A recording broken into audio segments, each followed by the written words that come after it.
mundo en constante cambio que usted merece entender, porque es imposible interpretar la realidad que vivimos sin conocer cada uno de sus colores. Porque muchos son los tonos de la actualidad. Presentamos Matices.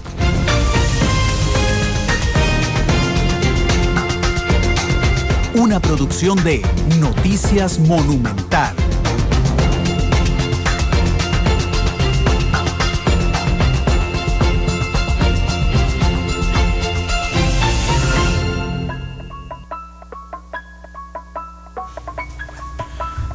Buenas tardes, son las 2:07. Bienvenidos a Matices, este programa de Radio Monumental, que es una producción de Noticias Monumental que busca establecer debate, análisis a profundidad de lo que pasa en Costa Rica y el mundo. Recordarles que nos pueden escuchar 93.5 FM en cualquier parte del mundo, en cualquier parte del país, en vivo, en cualquier parte del mundo, www.monumental.co.cr, y en la noche nos pueden observar a las 10:30 de la noche, porque hoy hay partido.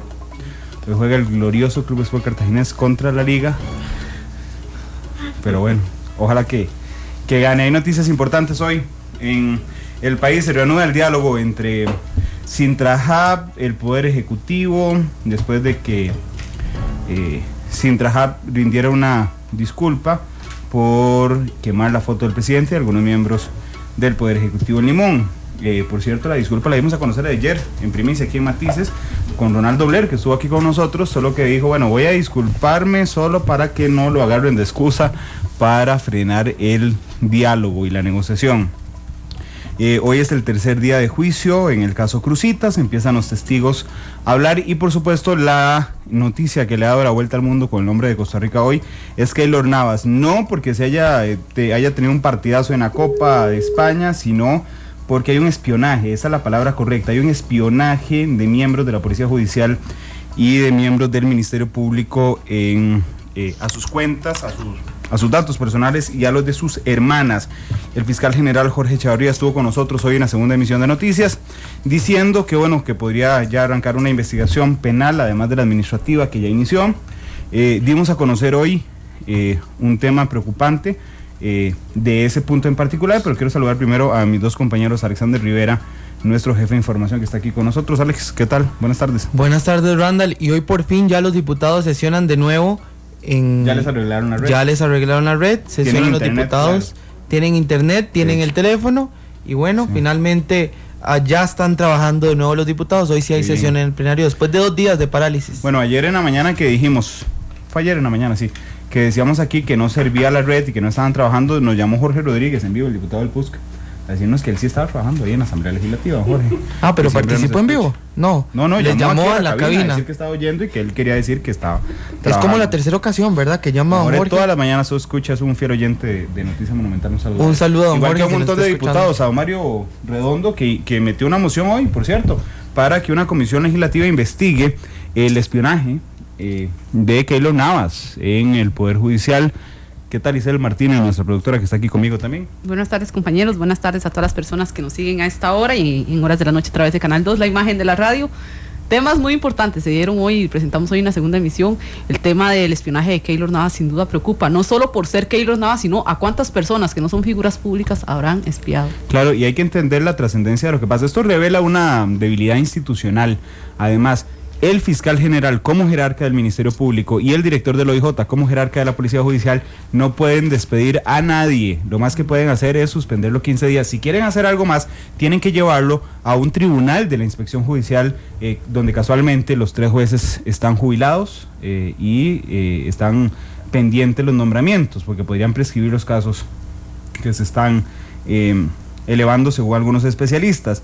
¿Por qué les cuento esto? Bueno, porque ya había hay un caso ya de un agente del OIJ que usó la plataforma de investigación policial para conseguir datos para ayudar a un amigo en una investigación.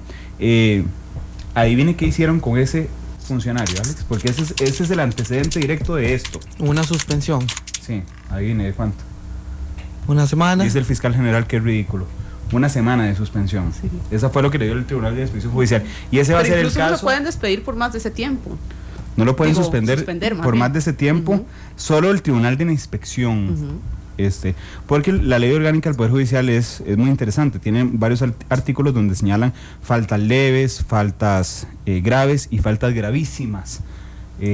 Pero aquí lo interesante es que en este caso de Keylor Navas, el antecedente administrativo que hay es esta suspensión de 8 días. Pero bueno, decía don Jorge Chavarría, el fiscal general, hoy en la segunda emisión de Noticia Monumental, que a él no le parece que haya sido un tema de, y voy a usar una frase muy tica, de chepear que tenía Keylor Navas a su nombre. Él más bien tira hacia que se consiguió información a terceros, o se pretendía conseguir información a terceros. Aquí lo nebuloso es quién es ese tercero, ¿verdad? Porque uno podría pensar en un extremo, por ejemplo, en bandas de crimen organizado que quisieran extorsionar a Navas o quisieran secuestrarlo, pero también puede ser, no sé, a la prensa. Podría ser alguien que quisiera filtrarle a la prensa los datos de Keylor Navas.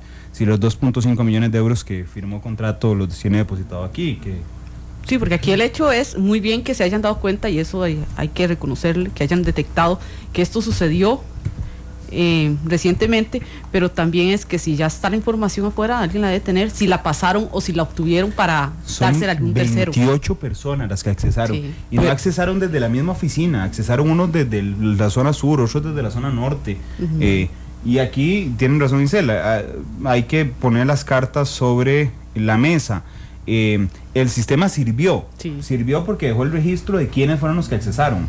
El director del OIJ, él sale y denuncia lo que está pasando, le cuenta al fiscal general, y ayer hacen público el tema, eso hay que reconocerlo, ¿verdad? Lo que pasa es que hay que estudiar algunas debilidades internas. Hoy decía Jorge Chavarría, estaba recordando al exdirector de la Policía Judicial, hoy decía Jorge Chavarría que todos los fiscales tienen acceso y que todos los agentes tienen acceso, y que él pediría restringir un poco, tal vez a los fiscales adjuntos y algunos jefes de sección del OIJ, para que no todo el mundo tenga acceso. Claro, porque el sistema es, de alguna manera podría verse como vulnerable, y llama la atención, Randall, como, bueno, había trascendido meses atrás el espionaje a un periodista de Diario Extra, ahora el espionaje a un jugador de fútbol, Keylor Navas, claro. Y que son personas conocidas de alguna manera, el periodista de Diario Extra y también Keylor Navas. Si sucedió en ellos, ¿cómo uno no desconfiar que haya sucedido en cualquier otro ciudadano?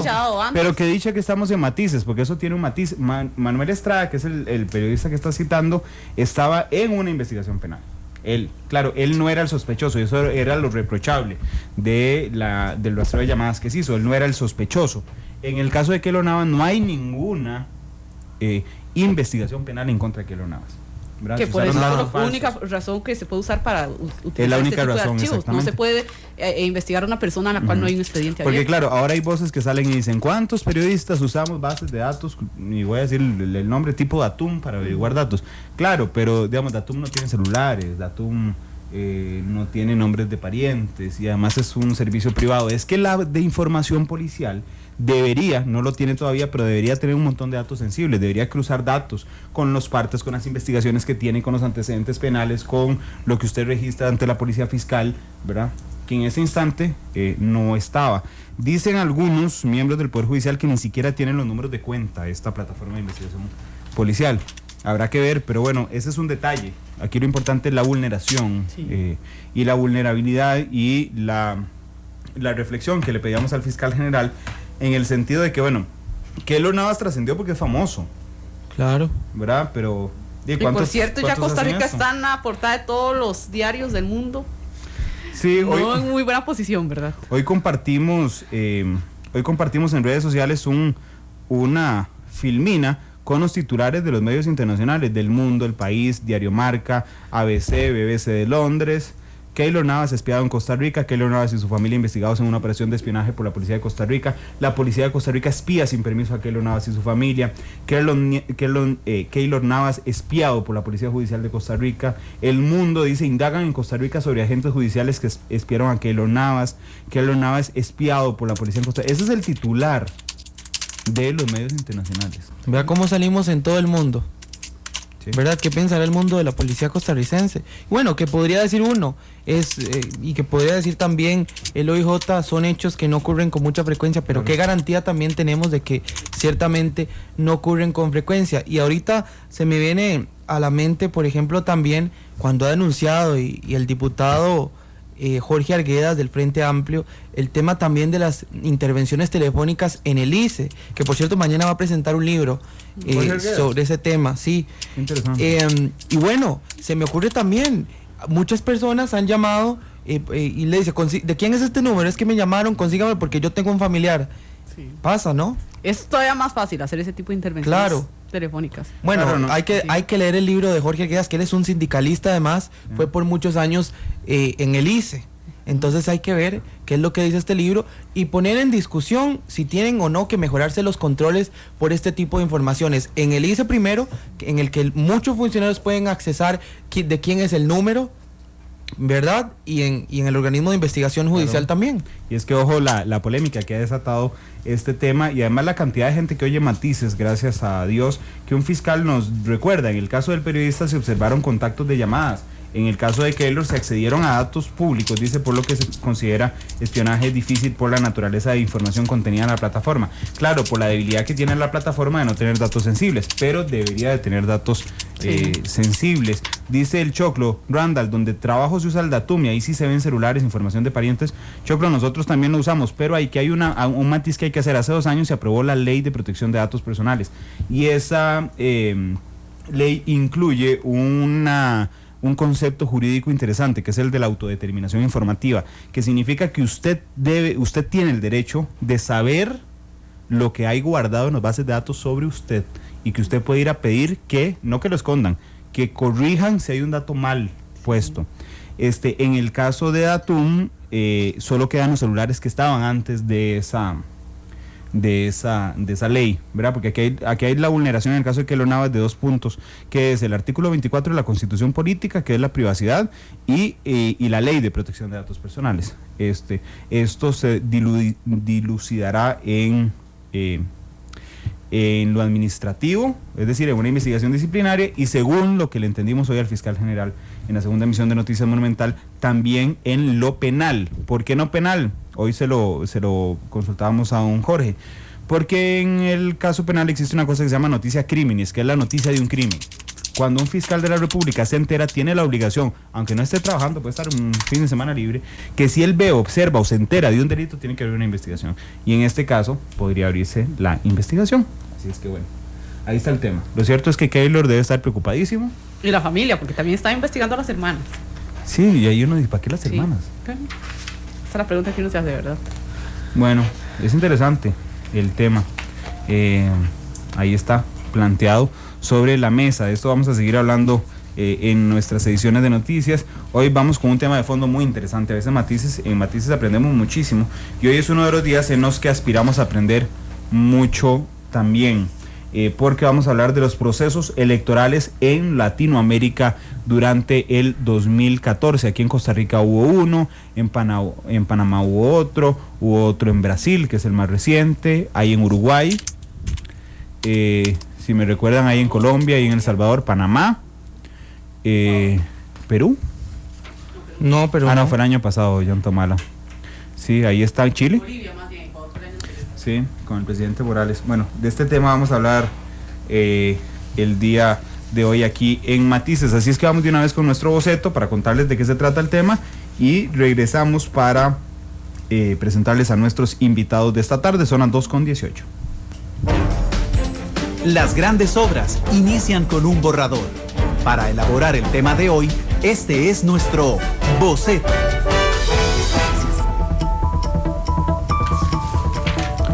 Este año, en 7 países de la región latinoamericana se han vivido procesos electorales muy importantes.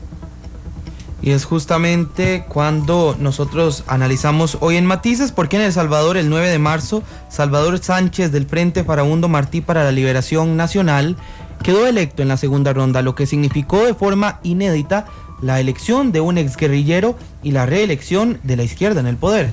En abril, Costa Rica no se quedó atrás. Con la llegada de Luis Guillermo Solís del Partido Acción Ciudadana se confirmó la ruptura del bipartidismo en el poder, además de que el proceso dio como resultado la asamblea legislativa más fragmentada de la historia. El 4 de mayo, Panamá eligió a Juan Carlos Varela del Partido Panameñista El mandatario, a pesar de ser liberal en lo económico, es de tradición política conservadora. Luego de 2 rondas electorales el 15 de junio, Juan Manuel Santos del Partido Liberal Colombiano extendió su mandato hasta el 2018. Al igual que Evo Morales, quien continuará en el poder con el movimiento socialismo hasta el 2020. El domingo anterior en Uruguay se decidió que la presidencia se definirá en segunda ronda entre el candidato del Frente Amplio, Tabaré Vázquez, y Luis Lacalle Pou, del Partido del Nacional, el próximo 30 de noviembre. Y en Brasil el proceso electoral terminó en segunda ronda con la reelección de Dilma Rousseff y el Partido de los Trabajadores hasta 2019. En vista a la importancia de todos estos procesos electorales en la región, hoy en Matices daremos un amplio recorrido por todos estos procesos y le mostraremos sus diversos tonos. Diferentes colores. Diferentes visiones. Blancos y negros.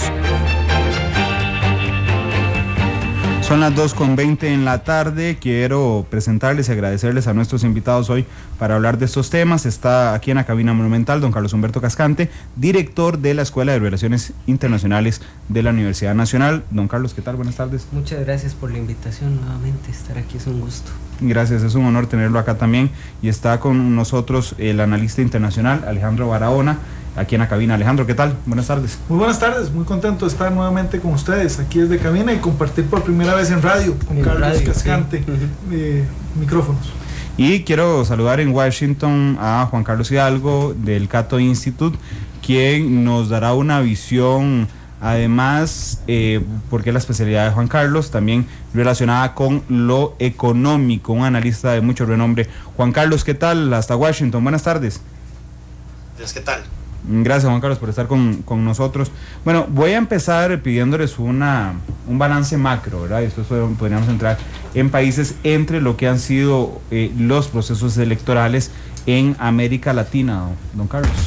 Yo les metería un gol en este momento. Adelante. Porque yo creo que el balance del 2014 no puede haberse aislado de lo que ocurrió en el 2013, porque en 2013 tuvimos 5 elecciones que, desde mi punto de vista, iban a condicionar las elecciones de 2014, que fueron las elecciones en Ecuador, donde Corea ganó por bastante diferencia, Venezuela, que fue una situación completamente inesperada y donde el chavismo sufrió desde el punto de vista electoral un retroceso importante, las elecciones en Chile, que volvieron a llevar a Michelle Bachelet, Paraguay, y muy cercano a nosotros Honduras, donde el resultado electoral fue realmente muy, muy complejo.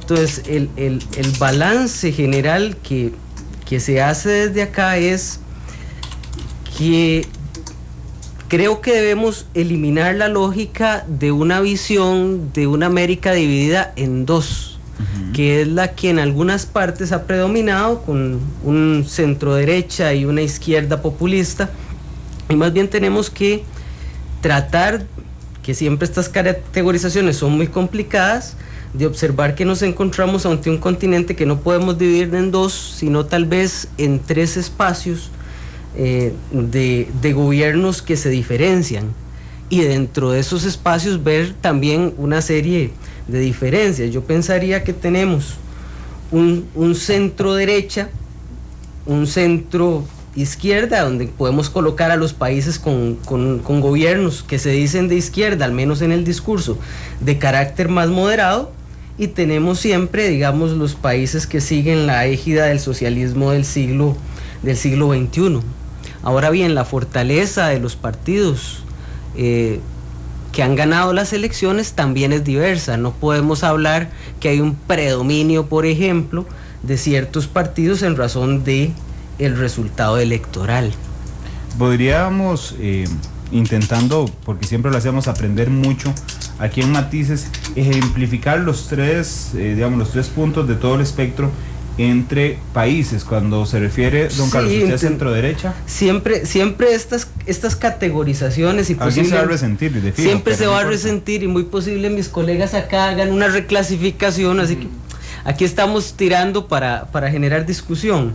Yo le diría que en el centro derecha tenemos a Honduras, a Panamá, a Colombia y a Paraguay de las elecciones que hemos visto. En el centro izquierda, Chile, Brasil, Uruguay, y metería Costa Rica por las expresiones del presidente, Estado Social de Derecho, etc. Ahí lo había metido también. Sí, pero digamos que es debatible y esto podría traer problemas. Socialismo del siglo XXI, digamos como esa corriente de izquierda menos moderada que algunos podrían calificar como populismo, incluiría a Ecuador, a Venezuela, a Bolivia, y El Salvador es una duda que tengo ahí, porque a pesar de que el gobierno es de izquierda y la persona que quedó electa es un exguerrillero, lo cierto del caso es que por el resultado electoral tan apretado no se puede dar ciertos lujos que, por ejemplo, se pueden dar otros gobernantes que ganaron por más diferencia. Don Alejandro, ¿qué le parece esta clasificación? Bueno, hoy? Convocando a ese llamado que hace Carlos de tratar de hacer una reclasificación de algunos de esos países, me interesa más bien en esa lógica complementar con lo siguiente, y es que algunos países de centro izquierda y centro derecha que señalaba Carlos, en realidad terminan siendo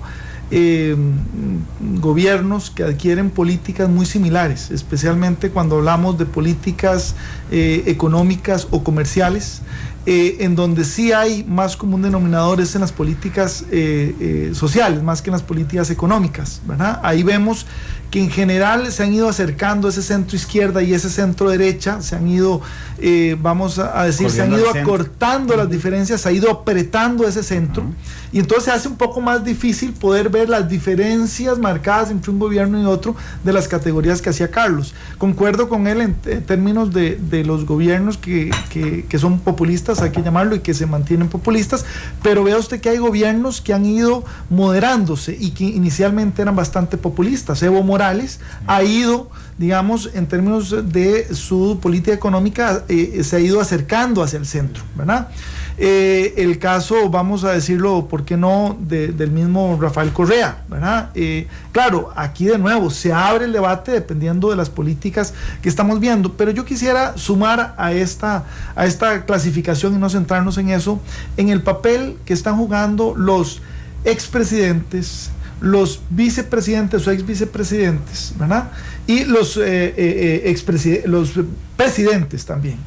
Vea usted que en muchos de estos países, especialmente aquellos en donde no está limitada la posibilidad de reelecciones inmediatas, estamos encontrando presidentes o presidentas que se reeligen, o expresidentes que regresan al poder, o vicepresidentes que llegan al poder, y Costa Rica no se aparta de esta tradición, ¿verdad? Tuvimos a Oscar Arias, después tuvimos a Laura Chinchilla.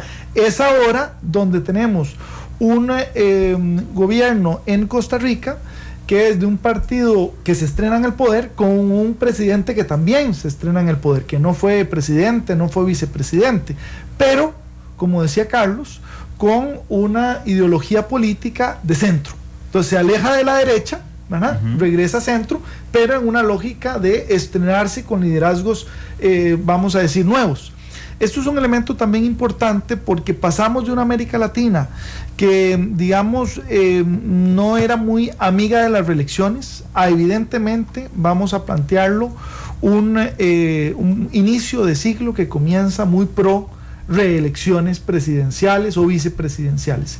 Y eso juega también un elemento importante porque habla, por un lado, de los liderazgos en América Latina, pero también, en caso de que no se generen nuevos liderazgos, podríamos caer eventualmente en una lógica de carencia de liderazgos, y eso lo estamos viendo en algunos países donde partidos tradicionales, como específicamente podríamos entrar, ya que a usted le gustan los ejemplos, a citar el caso de Uruguay, donde los partidos tradicionales, entiéndase Colorado y Blanco Nacional, en una segunda ronda, en el balotaje, se unen de cara a enfrentar al Frente Amplio, ¿verdad? Y eso es un elemento interesante porque implica una reconfiguración también de partidos tradicionales, independientemente de sus ideologías, en la lógica también de enfrentar a esos otros partidos de centro izquierda. Don Alejandro, justamente usted mete sobre la mesa el tema de la reelección, y quería incluir en la discusión a don Juan Carlos Hidalgo.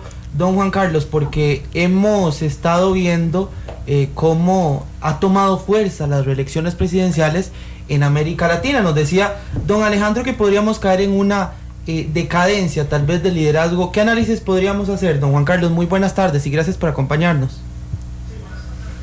Sí, yo veo con preocupación este fenómeno de la reelección en América Latina.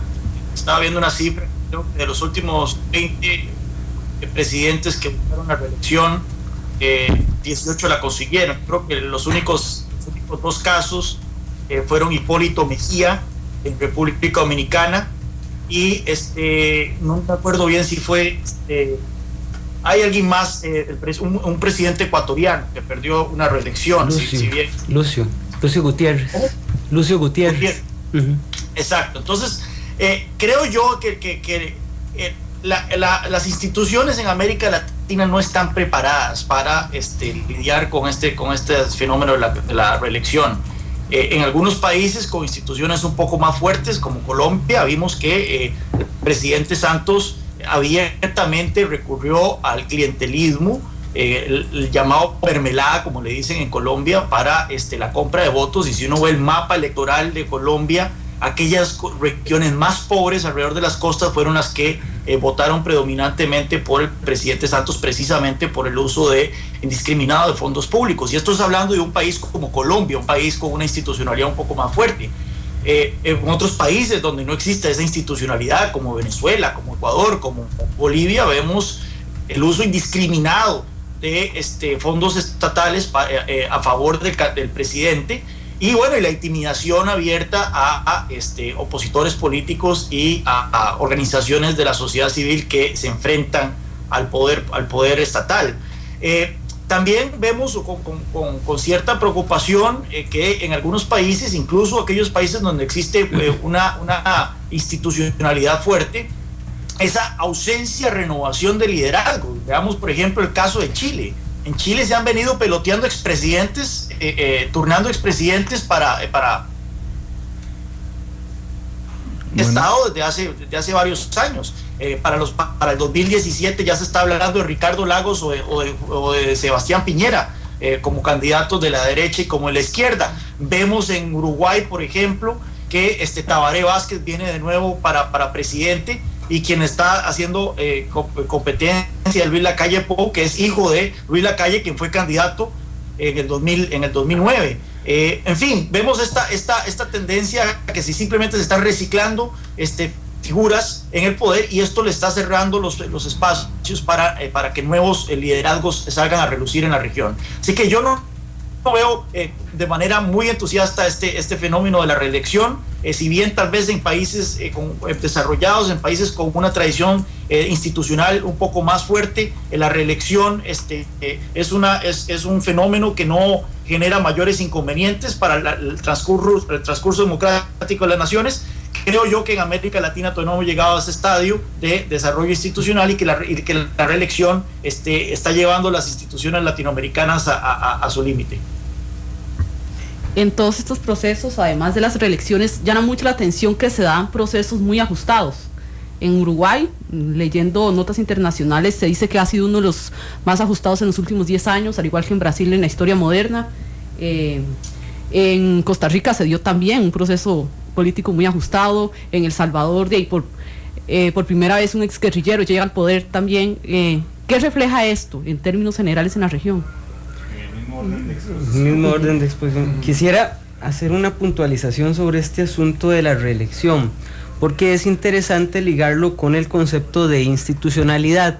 Los sistemas políticos básicamente puede hacer una clasificación muy dura en hablar de sistema político formal y sistema político informal. El sistema político formal son las instituciones, y el sistema político informal está más vinculado con conceptos como la cultura política de un país. Muchas veces las instituciones del sistema informal son más poderosas y más marcadas que las del sistema formal. Por ejemplo, lo que mencionaba Juan Carlos del clientelismo político en América Latina es cultura política. No nos gusta, pero es cultura política. Lo mismo, el fenómeno del caudillismo político en América Latina, y creo yo que siendo un poquito más estructuralistas en el análisis, evidentemente esta serie de reelecciones establece que esa lógica del caudillismo, de la repetición, de la figura que es predominante y que se encarga de eliminar a sus competidores para ser predominante durante más tiempo, es aún un fenómeno claro y evidente en nuestra cultura política. Entrando al tema que mencionaba Itzel sobre lo ajustada de algunas elecciones, también hay que ser claro, en eso también no hay un patrón tan definido. Hay otras elecciones que por el contrario han sido apabullantemente ganadas por algún candidato. Vea por ejemplo Uruguay, aunque vamos a ir a un balotaje, fue 47.9 contra 30.9, o sea, es una diferencia considerable y abundante. Michelle Bachelet ganó en Chile por una diferencia de ¿qué se puede decir? De 21% sobre su segunda contrincante. Bolivia también. Bolivia fue 61 contra 24. Panamá 39-28. Es decir, que estamos ante panoramas distintos dependiendo del caso en que nos encontremos. Tenemos países que en la radiografía electoral parece que están muy, muy polarizados, mientras que tenemos otro en que más bien las fuerzas políticas, y ese es el caso costarricense, están muy desarticuladas y desagregadas.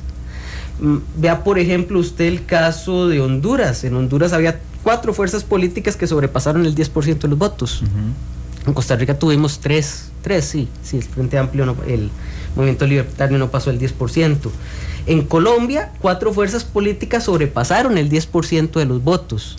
Entonces, creo yo que ahí más bien hay que lanzarnos a ver caso por caso qué está pasando en ese país y por qué se están dando o este fenómeno de dispersión política o el fenómeno de polarización política, ambos bastante peligrosos, ¿verdad? Pero en el sistema formal, ¿verdad?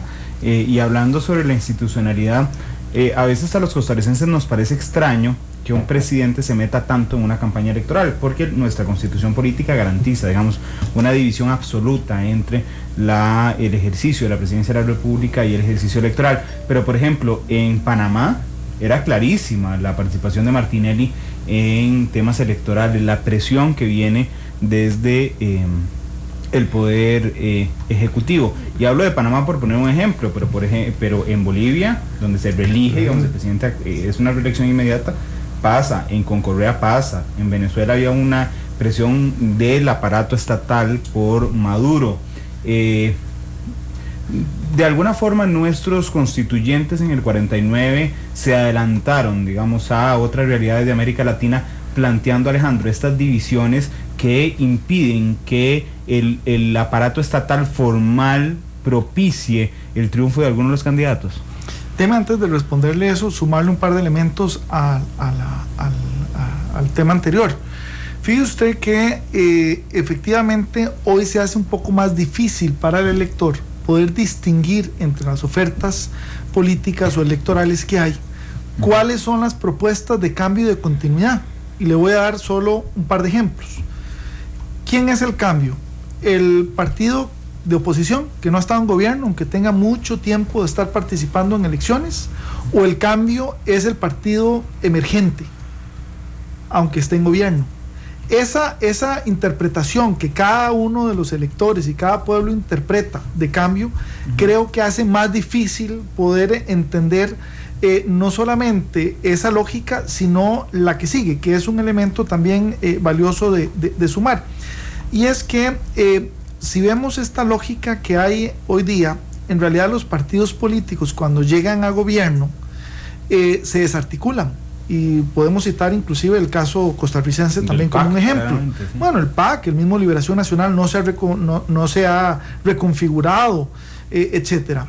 El Frente Amplio, no dejemos a la Unidad por fuera, y al Movimiento Libertario, que también tiene situaciones económicas complicadas. Pero a lo que me refiero es, si los partidos dejan de lado durante 2-3 años del mandato presidencial su esencia misma, que es organizarse para acceder al poder, es muy difícil en el último año, en el año preelectoral o en la fracción electoral que haya, poder realmente convencer a un electorado que cada vez es más reacio por el incumplimiento de promesas electorales, sea que se llegue a gobierno o que se mantiene en oposición. Entiéndase, una fracción que aunque no llega a gobierno, tiene representación legislativa y no propone, no avanza, no negocia proyectos sobre los que se comprometió en campaña. Entonces, estos elementos en general, junto con, podríamos hablar de la poca creatividad política de los partidos, es la que también viene a debilitar un ambiente partidario que no le conviene a América Latina.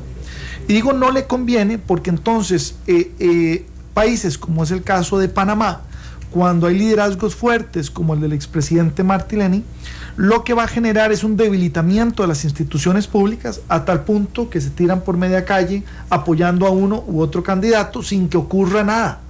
Y aquí no hay partidos, y en ese momento no había partidos bien organizados que pudieran ser un contrapeso ante ese, vamos a decir, protagonismo electoral que no conviene en América Latina, porque como decía también Juan Carlos, el aparato gubernamental no ha madurado lo suficiente. Y le agrego un elemento también importante, que son las políticas, la oferta de políticas sobre diferentes sectores, que cada vez se parecen más. Entonces, la gran diferencia para un sector, háblese el exportador, cooperativo, sindicalista, ambientalista, etcétera, es, bueno, ¿qué me ofrece uno que no me ofrece el otro? Y eso también dificulta un poco el proceso. Ahora, respondiendo un poquito la pregunta, si me la recuerda un momento para precisar. Sí, hablaba de la participación, si en algún momento Costa Rica se adelantó a los tiempos, regulando la participación del Poder Ejecutivo en la política electoral. Sí, vea que en el caso costarricense, efectivamente no es que se adelanta, yo creo que fue muy consciente de su realidad en aquel momento. El momento histórico. Exacto, que había debilidades democráticas y que en aquel momento consideraron los legisladores que era fundamental no permitir la reelección consecutiva. Entonces no solamente limita al presidente en términos del protagonismo que tiene, es más, se tiene que limitar aunque lo critiquen, ¿verdad?, lo que a veces les cuesta, sino que además no se puede presentar inmediatamente. Sin embargo, sí lo puede hacer en un periodo posterior. El caso de Panamá es un ejemplo, ya mencionaba Carlos también el caso de Chile. Son, creo yo, instancias que permiten entonces entender dentro de la lógica democrática de América Latina la no limitación de un ciudadano a someter su nombre, pero el no comprometer a la institucionalidad pública en la reelección del presidente, que al final es el jefe del Estado. Ese es un elemento que a mí me parece importante, con otro que yo sumaría aquí, que es que eso limita, o al menos diría yo, sí, digamos que limita la posibilidad de liderazgos, no solo planteémoslo en América Latina, sino a nivel regional. Digo a nivel regional porque algunos líderes deben de poderse identificar por encima de sus propios países. Tenemos un poco de esos bloques que estábamos hablando. Esos liderazgos es muy importante, le voy a plantear desde mi perspectiva uno de los elementos, y es que permite una sana competencia política. Esa competencia que hablamos de los sectores de mercado, bueno, eso mismo tiene que aplicarse en términos políticos, pero cuando hay una suerte de que solo los expresidentes que tienen la experiencia entonces pueden volver a someter su nombre, realmente el país se limita la posibilidad de poder identificar no solo nuevos liderazgos, sino, y cuidado, mejores. Pero a veces en esta, decía Alejandro que se cierra, digamos, todo el panorama electoral ideológico, el espectro, gracias Alejandro, se cierra, ¿verdad? Y entonces nos parecen mucho todos, ¿verdad?, en algunos aspectos, y yo a veces me siento un ciudadano un poco tonto, voy a decirlo con todas las palabras, cuando de un momento a otro hablamos de que el publicista que le hizo la campaña a un candidato en Ecuador de izquierda que le ganó, fue a El Salvador y le hizo la campaña al de derecha que ganó, y entonces uno dice, hey, pero aquí lo que están ganando son campañas publicitarias y no ideas, y yo me siento muy menospreciado como ciudadano. Juan Carlos, no sé si quieres agregar algo a lo que dijeron ellos y abordar de una vez también lo que estoy sumando en la mesa, Juan Carlos.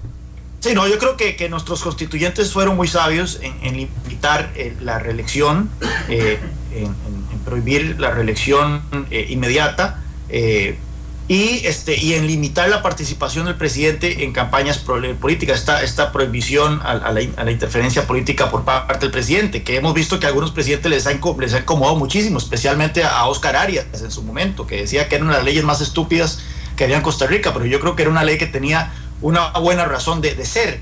En Panamá, curiosamente, la ley también le prohibía al presidente interferir en la campaña política, la beligerancia. Sin embargo, el presidente Martinelli ostentosamente ignoró esas leyes y el Tribunal Electoral no lo puso en orden. Creo que el caso electoral de Panamá es tal vez el más interesante de los que ha ocurrido este año y tal vez el más sorpresivo, si se puede decir. Bueno, aparte del costarricense, que también fue una elección llena de sorpresas. En el caso de Panamá, se puede hablar incluso que fue una reelección fallida del presidente Martinelli, puesto que él puso un candidato títere, como era el candidato, ¿cómo se llama? El candidato oficialista, se me está olvidando, cuando José Domingo Arias, lo puso, pero era Martinelli la figura pública de la campaña de José Domingo Arias. Aparte de eso, puso a su esposa, la primera dama, como candidata vicepresidencial, que ese es otro fenómeno que podemos hablar, que hemos visto en los últimos años en América Latina, lo que una colega salvadoreña mía ha llamado el primer damismo en América Latina, donde tenemos a la esposa de Leonel Fernández en República Dominicana ahora como vicepresidenta de la República. Tenemos entonces a Martinelli impulsando a su esposa como vicepresidenta.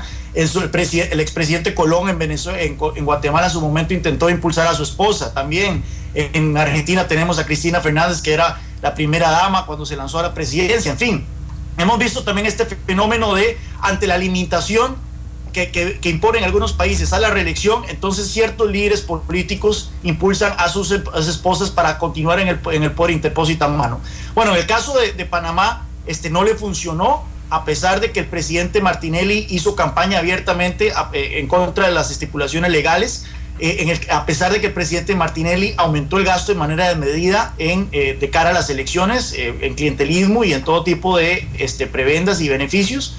Y yo creo que los panameños se salvaron, esquivaron una bala, puesto que la institucionalidad panameña fue llevada al límite bajo el mandato de Ricardo Martinelli. Solo vean ustedes, si Martinelli hubiera podido seguir en el poder a través de su candidato, José Domingo Arias, hubiera estado en la posición de poder designar 4 magistrados de la Corte Suprema, un magistrado de la Corte Electoral, 100 miembros del canal, de la autoridad del canal, entre otras posiciones claves. O sea, Martinelli básicamente en un periodo de 10 años hubiera podido copar toda la institucionalidad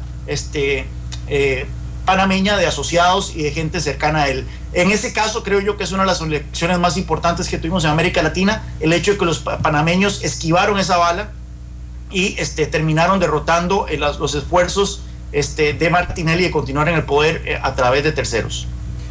Llama la atención, Juan Carlos, todo esto que usted nos menciona de lo que ha sucedido en Panamá. Hace pocos días el presidente Maduro decía que las fuerzas de izquierda se están consolidando en América Latina, y yo quisiera saber si aquí ustedes están en la misma posición que dice el presidente Maduro. Hay algunos autores que dicen, digamos, y lo señalan así estrictamente, que América Latina vira hacia la izquierda. Exactamente. Es la frase que han usado. Eso se ha dicho también, que hay un viraje hacia la izquierda en América Latina. Quisiera saber si ustedes están de acuerdo que se está dando este viraje en América Latina, y aunque son procesos distintos en todos los países, ¿por qué creen ustedes que de repente América Latina se tiró a la izquierda, si es que así lo consideran? No, Carlos Humberto. Nada más un elemento aquí para que no nos hagamos la ilusión de que aquí el gobierno no se mete en las campañas, basta con observar el comportamiento del presupuesto del gobierno en su último año, tendiente a favorecer al partido del cual proviene. Entonces, nuevamente, instituciones políticas informales sobrepasan y son más fuertes que las instituciones políticas formales, al menos en el caso latinoamericano. Yo le diría que yo no haría una aseveración de esa fuerza. ¿Por qué? Porque estaríamos pensando que las elecciones son juegos de suma cero. O sea, si yo gané todo, y si yo perdí, perdí todo. Y las elecciones no tienen esa lógica. Por ejemplo, si vemos el caso venezolano, Maduro estuvo a punto de perder. Entonces eso no lo podemos ver como un viraje, a la izquierda. En Paraguay ganó un partido tradicional lanzado a la derecha. En Honduras ganó un partido de derecha sobre la ex esposa del último presidente que digamos era de izquierda. En El Salvador el Frente Farabundo Martí gana por un punto en balotaje. En Bolivia sí es muy claro que sigue una tendencia. Y en casos de izquierda moderada como Chile, Uruguay, Brasil, la ortodoxia económica es una ortodoxia económica monetarista, con que se le ha agregado un proceso de lucha contra desigualdades sociales y de mejora de las condiciones de vida de los habitantes, pero no se ha apartado mucho de la ortodoxia económica, ¿verdad? Entonces, muchas veces, yo ahí lo que noto es un fenómeno distinto. Yo lo que noto es que cuando un gobierno tiene una debilidad interna muy marcada, recurre a discursos en el ámbito internacional que puedan venir a favorecerle su posición interna. ¿Qué quiero decir con esto? Que yo estoy débil en lo interno, voy a empezar a atacar y a echar las culpas de mi debilidad a cuestiones de afuera, y el discurso parece que sí es bastante aceptado. La tribuna, el discurso de izquierda revolucionario contra Estados Unidos, contra el capital internacional, parece que es un discurso que todavía tiene mucho peso en América Latina y que legitima mucho a los gobiernos internamente en algunos casos. Y muchas veces la tribuna internacional es el espacio, pero para el público nacional. En este caso, ¿es sabio o es bueno usar estas etiquetas de izquierda sin tomar en cuenta el contexto de cada país, o incluso de sus mismos ciudadanos? Porque usted está hablando de algo que se refleja mucho. A veces no, si es un presidente de derecha, de izquierda, no quiere decir que todas las personas votaron por ese presidente. Si se votó un 51.6%, por ejemplo. No, y por ejemplo, vea usted, por ejemplo, el caso de Colombia. ¿Con quién terminó negociando Santos el apoyo? Con los partidos más de izquierda. Sí. Y tuvo que introducir en su modelo, y lo va a tener que introducir, una serie de concesiones a esos partidos. Pero internacionalmente también se acerca, por lo menos después de Uribe, se acerca a Venezuela. Sí, correcto. Pero tampoco en lo internacional.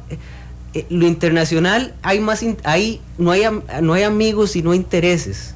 Entonces, por ejemplo, Kissinger decía que no importa que los chinos sean comunistas y nosotros seamos capitalistas, lo importante es que somos enemigos de los soviéticos, punto. Okay. Entonces, ahí hay que valorar eso, ¿verdad? Muchas veces los discursos son eso, discursos. Y hay que muchas veces distinguir entre el plano discursivo y el plano de la acción política, que muchas veces son diametralmente opuestos. De este discurso internacional para fortalecer la política interna, se me antojaron nacatamales de golpe, así, yo no sé por qué, porque a mí Nicaragua me parece el ejemplo más claro de un discurso internacional antigringo, pero con una política interna de favorecimiento al capitalismo, Alejandro. Y le sumaría, por ejemplo, también un Ecuador, un Bolivia, ¿verdad? Sí. Que han ido en esta tónica. Es lo que hablábamos un poco también de cómo se va estrechando el centro, pero aquí algo interesante, ya que se planteaba el tema de izquierdas, derechas, es que puede ser que usted tenga un gobierno en un país de izquierda con políticas económicas más de derecha. Sí. Y un gobierno en otro país de derecha con políticas económicas más de izquierda. Entonces, eso es lo que confunde. Debería replantearse todas esas definiciones. Mire, es que va a depender, como decía Carlos, no solamente de las realidades internas, sino que agregaría yo también de las situaciones específicas particulares, porque la toma de decisión gubernamental es más compleja de lo que se cree. Tiene que ver con los intereses, ¿verdad? Pero no solo de gobierno, sino los diferentes sectores que participan, ¿verdad? Entonces, ¿qué puede pasar? Puede pasar que si uno tuviera la mesa libre, pudiera tomar una decisión A, pero como tienes esa decisión a un montón de sectores interesados, termina tomando la decisión Z, porque es la más viable para no confrontar al resto de los sectores, o la que se puede conciliar con la del resto de los sectores. Entonces, la toma de decisiones no se trata solo de lo que yo quiero, sino de la decisión política digamos, posible, la mejor decisión política posible. Y eso no es fácil. Déjeme también sumarle lo siguiente. Yo creo que aquí lo importante, y tal vez esto para abonar de manera positiva a la discusión, quizás al final de cuentas los pueblos y sus gobiernos, que representan también, que provienen de partidos políticos, han ido aprendiendo su lección. Tal vez no sea un tema de solo ideología política, entendiendo su izquierda, derecha, centro, sino en términos de poder ser mucho más pragmáticos. Vea que los gobiernos de izquierda que han logrado irse reeligiendo son aquellos que se han ido moderando, que se han ido volviendo más pragmáticos y cuyas políticas terminan siendo políticas económicas exitosas y sociales exitosas.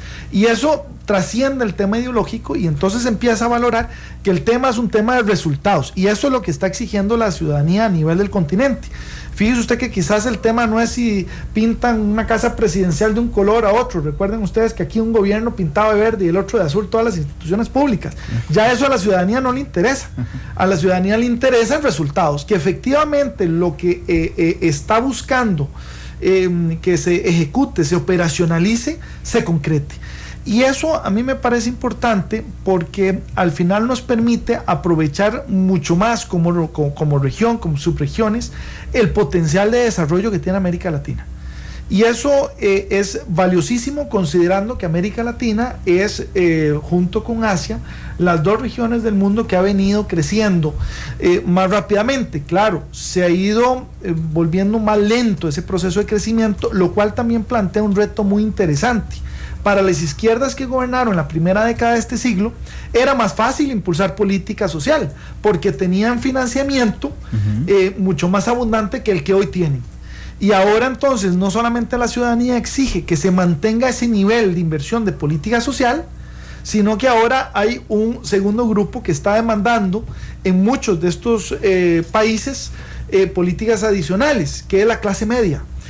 Brasil es un típico caso, pero Uruguay también, ya que estamos hablando también un poco de estos países que el domingo fueron a elecciones. Fíjense ustedes que en Brasil en los últimos 12 años salieron 40 millones de brasileños de la pobreza.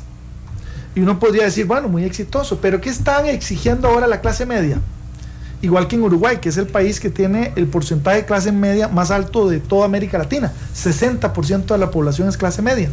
Están exigiendo políticas sociales enfocadas a la clase media. Entonces, el gran reto ahora también para los gobiernos de izquierda o derecha, o de centro izquierda, centro derecha, es cómo logran mantener los resultados para el combate de la pobreza y la disminución de la desigualdad, con recursos que han ido mermando y con una clase media que está exigiendo también para ellos políticas que les permitan mejorar o consolidarse en una clase media, mejorar digo, salir de clase media, ir a clase alta, o consolidarse en clase media o moverse dentro de la clase media. Me refiero al tema de educación, que es el gran tema para la segunda ronda en Uruguay, especialmente porque era la prioridad de Mujica, y Mujica en eso quedó debiendo muchísimo, él mismo lo ha reconocido.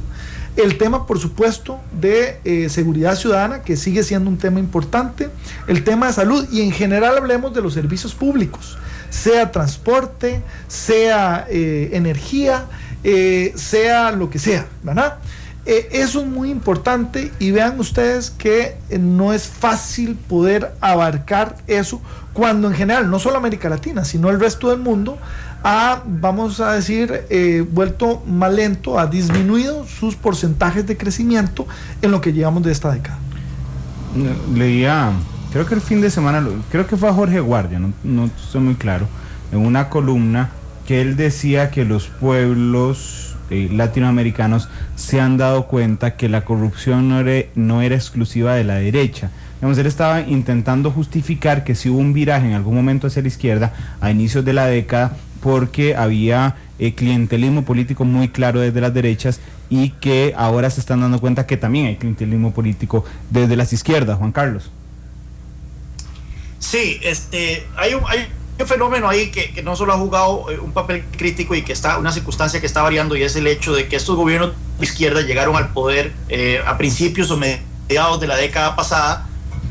Han expandido de manera importante el llamado gasto social, y lo han expandido más allá de las fronteras y de las clases bajas para también incorporar las clases medias, y vimos que en Chile ahora las clases medias o un sector de la clase media son los que están demandando educación superior gratuita, son los que están demandando más bienes estatales financiados por impuestos.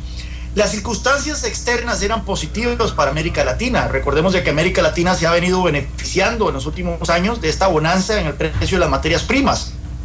El precio de las materias primas aumentó un 75% en el quinquenio que va del 2003 al 2008 con respecto al quinquenio anterior. Y esto entonces hizo muy fácil que estos gobiernos... Tuvimos una interrupción vía Skype. Vamos a ver si podemos recuperar a Juan Carlos y algo. Ahora sí. Creo que sí, adelante, Juan Carlos.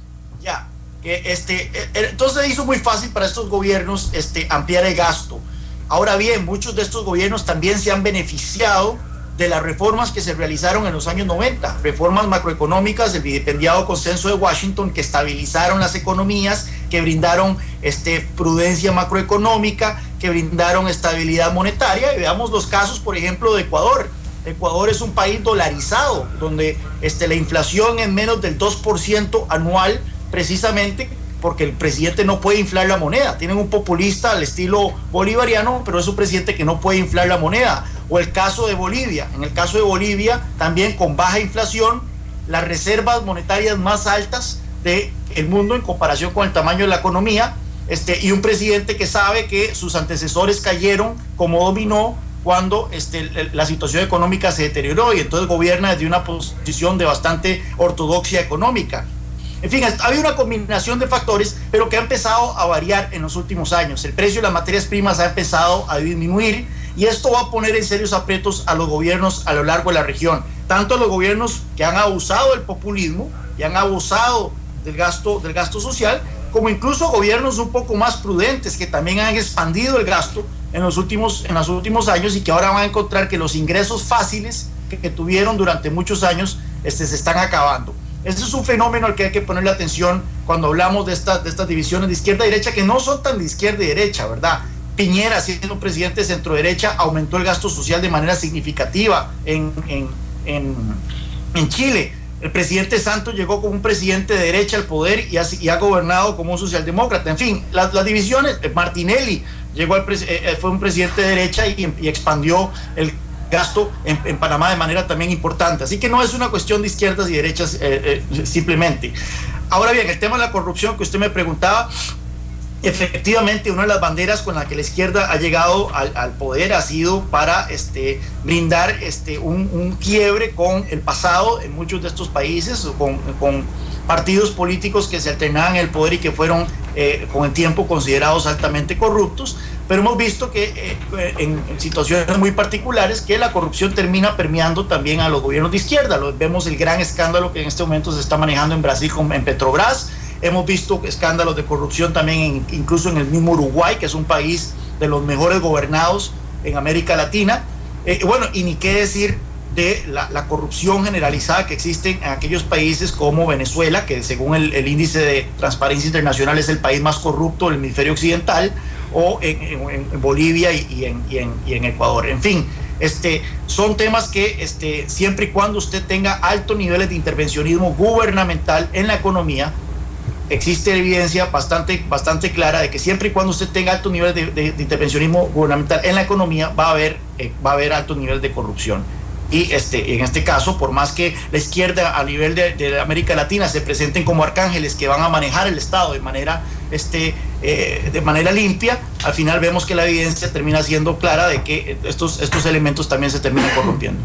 Juan Carlos, le ruego por favor que se quede en Skype un momento. Vamos a hacer una pequeña pausa comercial. En Twitter hay varias participación. Rodolfo Hernández nos dice que los paupérrimos resultados de los gobiernos de la derecha de la última década son la principal propaganda para el giro hacia la izquierda. Bueno, es la opinión de Rodolfo Hernández, y también Adolfo es un tuitero que mencionamos prácticamente todos los días porque siempre nos escucha en Matices. Adolfo es un estudiante de derecho que todos los días oye Matices. Nos dice, muy lindo tema, muchas gracias, aquí están los especialistas. Vamos a una pausa y regresamos con más.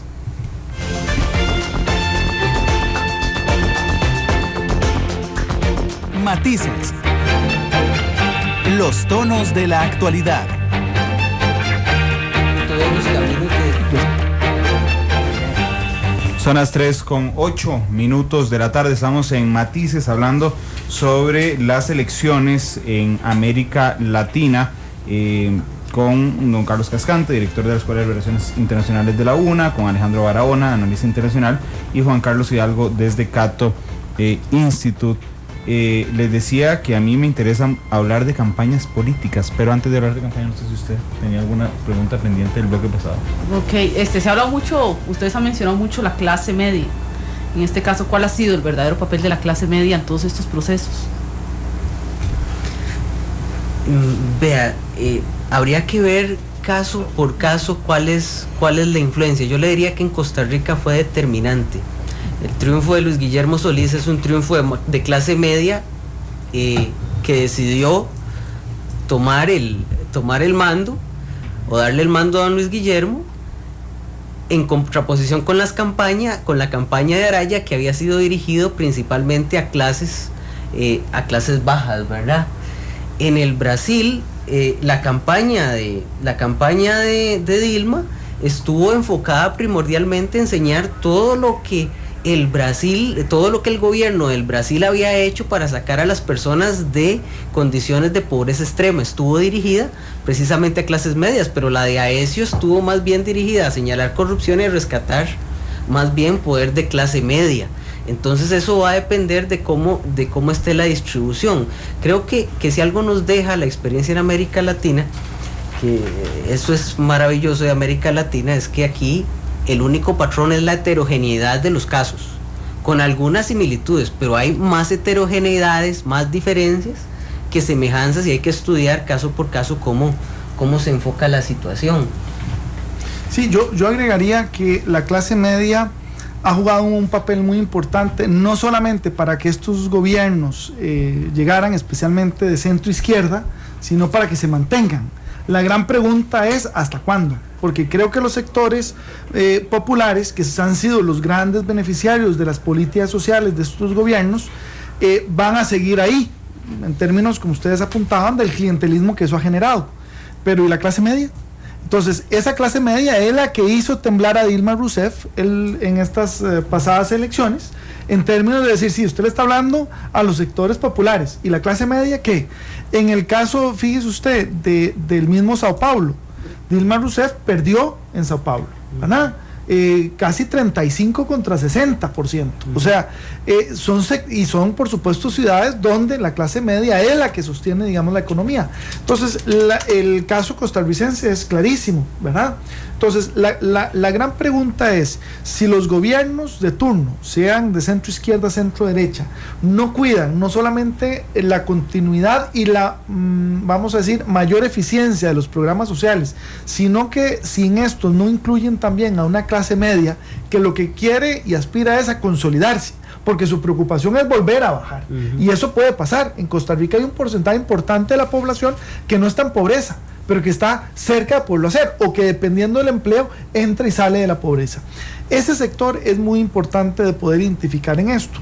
Y si usted quiere, le entramos al tema de campañas políticas, que efectivamente se nos quedó en el tintero anteriormente. Sí, que yo decía que yo me siento ofendido cuando me dicen que se ha vendido a un candidato como una Coca-Cola. Y claro, ocurrió aquí en Costa Rica con el caso de Iván Barrantes. Aquí la pregunta es si se puede aplicar. Claro, pero es que uno empieza a ver cómo hay gurús latinoamericanos, por ejemplo, en campañas, que le hacen una campaña a un candidato de izquierda, otro de derecha. Yo he hablado con algunos de ellos y a mí me han dicho, bueno, a mí la verdad es que me importa, lo que menos me importa si son de derecha y izquierda es la estrategia de campaña, y a los que no ganan y vienen con el cartel de que ganaron una campaña, vienen con el cartel de que casi ganaron una campaña. Alejandro. Sí, mire, efectivamente creo que aquí se ha venido planteando el hecho de que el mercadeo político es el responsable de lo que ocurre. Y por supuesto le vamos a dar un espacio, pero no podemos explicar los resultados electorales solo por el diseño de la campaña electoral. Y cuando digo especialmente la parte mercadológica, vender un candidato no es lo mismo que vender una Coca-Cola. Se pueden utilizar algunos de los principios en la campaña, pero no se puede simplemente hacer un copy-paste, como dicen nuestros estudiantes, y aplicarlo. Además, esto restaría algo muy importante y muy bonito de las campañas, que es el liderazgo político. Yo creo que si algo quedó demostrado en las pasadas elecciones, en general los partidos, es que no basta con los partidos. Es más, cada vez los costarricenses nos sentimos más independientes de los partidos políticos y nos sentimos mucho más atentos a la calidad de los liderazgos que proponen los partidos políticos. Entonces yo comparto con usted el hecho de que por supuesto que el mercadeo es importante, especialmente porque no solamente entra por la vista, sino porque ordena y le da una dirección a las campañas. Pero esto no las determina per se, porque además también hay que entender lo siguiente: el mercadeo no solo va de un candidato de un partido hacia la ciudadanía, va en varias direcciones. Los otros partidos también tienen su campaña, y campaña que ataca al contrincante y debilita o impulsa esas estrategias. Fíjense ustedes que quizás aquí es donde lo más importante sería ser más creativos en términos de las campañas electorales, de manera que no sea simplemente contratar a un gurú, que además vale bastantes miles de dólares y que lo pagamos los costarricenses con la deuda política. Hay algunos que les pagan, inclusive si baja el abstencionismo. Bueno, pero ese elemento es muy importante que podamos entenderlo, para efectos de poder nosotros generar también los espacios de gente que venga a proponer ideas frescas y no simplemente se esté contratando a gente desde afuera que nos viene a hacer un copy-paste de las campañas que les funcionan en otro lado. Y digo porque en estos otros países las realidades son distintas. Por supuesto, pueden haber algunas similitudes, pero no aplica la misma campaña en Coca-Cola para un determinado país que para el otro. Yo creo que aquí es donde la globalización demanda no solo la homogeneización de los procesos, sino la particularización, la especialización, el llegarle al mensaje a usted. Y usted, claro que es parte de una comunidad humana internacional, pero también es parte de un barrio, de un cantón, de una provincia, de un distrito. Entonces, esos elementos no se pueden obviar, pero también en términos de sectores culturales, ambientalistas, deportivos, económicos. Esas particularidades son las que se tienen que considerar a la hora de plantear campañas. No es lo mismo hacer una campaña para apoyar a un equipo de fútbol en Costa Rica que en Cuba o en Nicaragua, donde el deporte nacional no es el fútbol. Bueno, eso mismo se aplica en términos de las campañas, con un elemento adicional que yo quisiera agregar acá. Los ciudadanos también tenemos un deber en términos de la educación política al que debemos de aspirar. Eso no es solamente un deber de los partidos políticos o del Tribunal Supremo de Elecciones, es de la misma ciudadanía. Y eso implica el sentir que usted planteaba al principio cuando usted decía, me resisto, me opongo a que se me plantee que yo simplemente voto por una campaña de mercadeo político y por eso fue que yo voté. No, claro que no, hay una serie de elementos que usted consideró como ciudadano responsable a la hora de ejercer su voto. Esto no se puede obviar. Claro, porque hasta la Fanta naranja sabe diferente en algunos países. Yo sí diría una cosa, perdón que meta mi opinión en este tema. Hay un elemento aquí claro que es la capacidad del discurso político. Y eso hay que tenerlo claro. En una campaña lo que vende, más allá de cómo usted lo venda, es su capacidad de discurso político. Cómo usted puede vender ideas que lleguen fácil a las personas y que las personas lo entiendan muy rápidamente y se vinculen con esa idea. Ojo, eso va a tener más peso dependiendo de la estructura del sistema de partidos que tengamos. ¿Qué quiero decir con esto? Que la figura del candidato es más importante en una campaña en la medida que la institucionalidad partidista sea más débil. Y en América Latina, a partir de inicios de este siglo, estamos ante una destrucción de los bloques de partidos tradicionales. Casos muy claros: Venezuela, Ecuador, Panamá, Honduras, Uruguay. Los liderazgos tradicionales de los partidos en América Latina se han perdido. Estamos, creo yo, en una faceta de recomposición de esos liderazgos, porque lo que ha pasado es que en algunos países fuerzas políticas han sido muy fuertes, han tomado el poder con mucha beligerancia, y entonces a los otros partidos tradicionales no les ha quedado más que montar coaliciones para poder hacer oposición.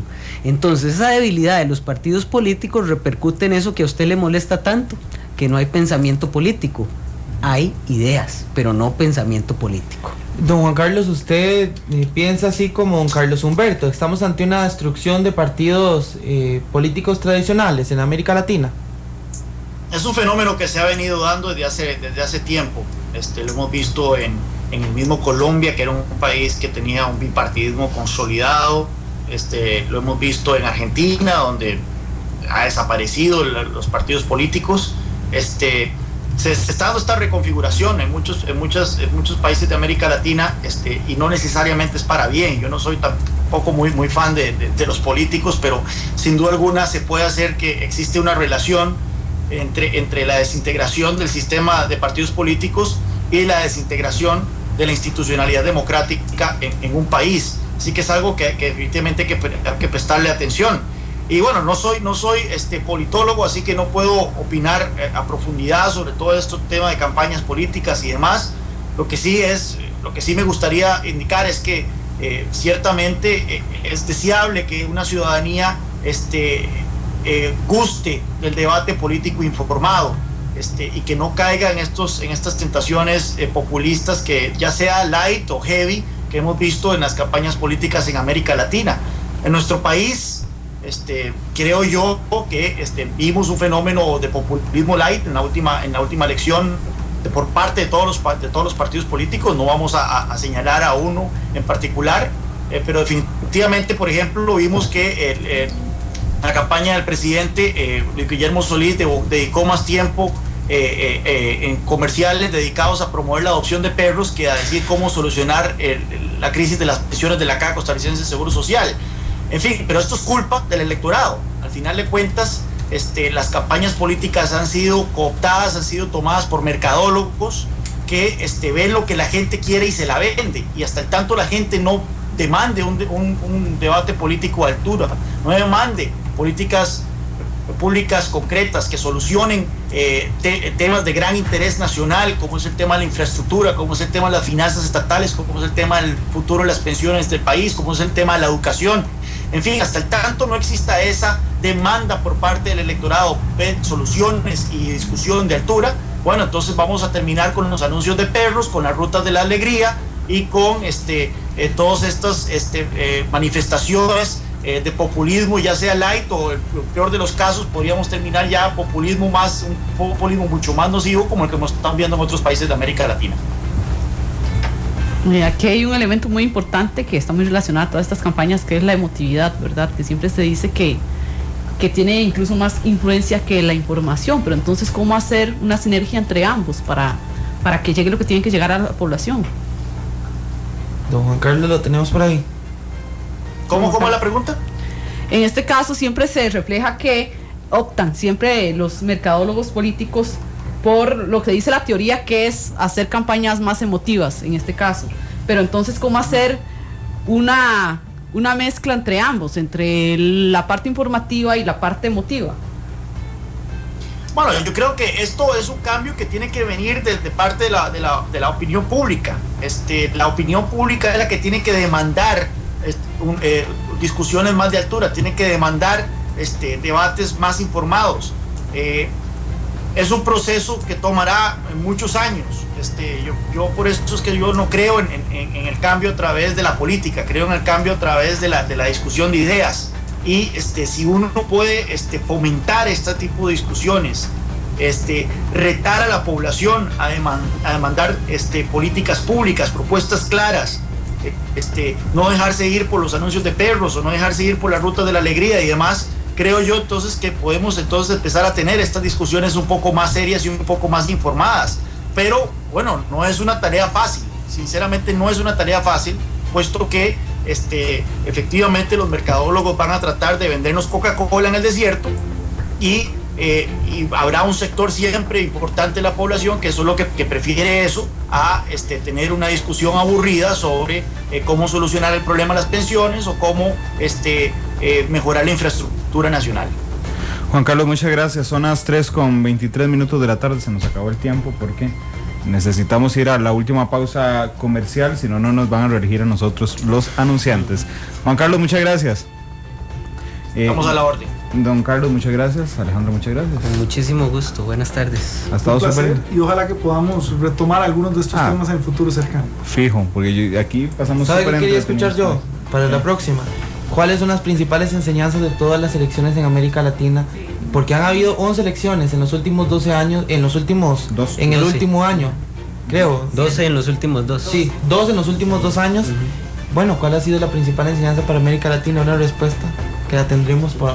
Y yo le diría el valor de el estado actual de la democracia en América Latina. Bueno, ese es el que sigue, es el que sigue. Y no diga la pregunta, se la van a quemar de que 3:23, vamos a la pausa y nos despedimos de una vez.